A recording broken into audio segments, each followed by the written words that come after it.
So guys, in this video I'll show you how you can fix disable controller on PC FC26. So the key thing here is to press play on FC26 and wait until it load up.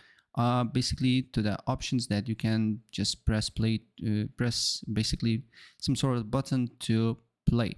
So the key here is to when the game loading up, and then when you see the window here to basically start the game, to be in the main menu, you don't need to, basically you do not press those buttons with your keyboard and mouse like here. Do not press with a mouse and keyboard.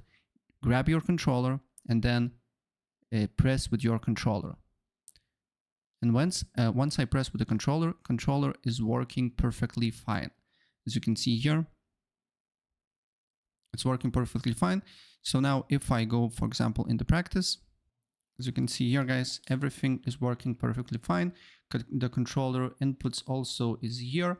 So yeah, so the key thing here is, of course, not to touch your keyboard and mouse when your basically game loads up, right? Just press all the buttons with your controller and you'll be good to go. So that's pretty much it. If I help you out, please press like.